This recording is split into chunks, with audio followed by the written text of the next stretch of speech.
D'importantes décisions et recommandations avaient été arrêtées à Ouagadougou lors de la 6e conférence au sommet du traité d'amitié et de coopération Côte d'Ivoire-Burkina Faso. Un an après, il est temps de faire l'état des lieux et voir comment avancer. Une tâche soumise aux experts ivoiriens et burkinabés réunis depuis ce lundi à Yamoussoukro, la capitale politique ivoirienne. Sur la table des dossiers majeurs, notamment l'état d'avancement du projet de construction de l'autoroute Yamoussoukro-Ouagadougou, la réhabilitation du chemin de fer Abidjan-Kaya-Tambao, la coopération dans les domaines politiques, énergétiques, sécuritaires et autres.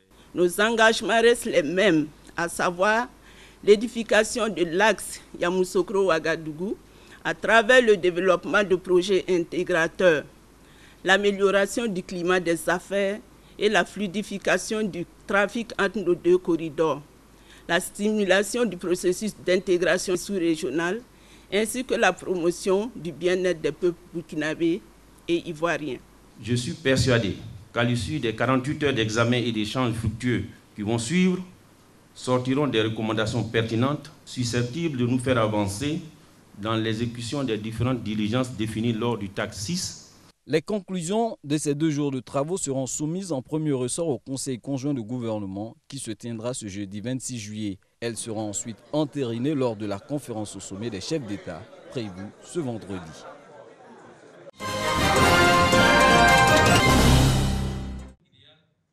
Cinq jours durant, les administrateurs de crédit et leurs collaborateurs ont été instruits sur plusieurs thématiques.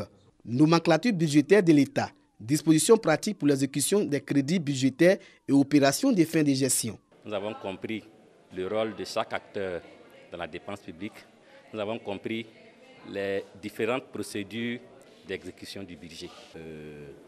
Je ne maîtrisais pas comment rédiger les formulaires de sélection et de cotation. Au sortir de là, vraiment tout est rentré en ordre au niveau surtout du budget. Élaboration du budget de l'État et exécution de la dépense publique à travers le SIGFIP, Système intégré de gestion des finances publiques.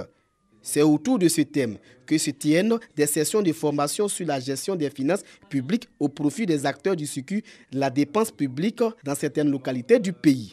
À Congo, 40 acteurs ont bénéficié de cette formation. L'initiative est de la Direction générale du budget et des finances. Il s'agit de donner les rudiments nécessaires aux participants afin d'être plus efficaces dans l'exercice de leurs tâches. Cette formation a été vraiment une bonne plateforme pour outiller les acteurs, pour les informer, pour les encadrer, pour les former sur les bons principes en matière de gestion budgétaire. Le préfet de Congo, Soumaro Soualio, a exhorté les participants à s'approprier la dite formation. À ce jour, 79 localités sont connectées au SIGFIP. Après Sakassou et Congo, le même atelier se tiendra à Silimatiali.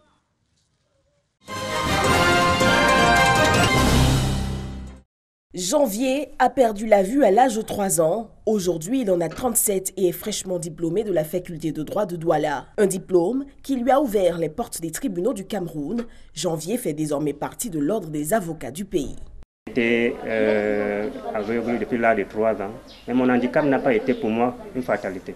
Comme tous les matins, Janvier prend la route du palais de justice équipé d'une canne blanche et de son ordinateur. Sa vocation d'avocat n'a qu'un seul but, aider les personnes en situation de handicap. Les droits des personnes handicapées au Cameroun, c'est un problème qu'il faut absolument, un problème auquel il faut trouver des solutions.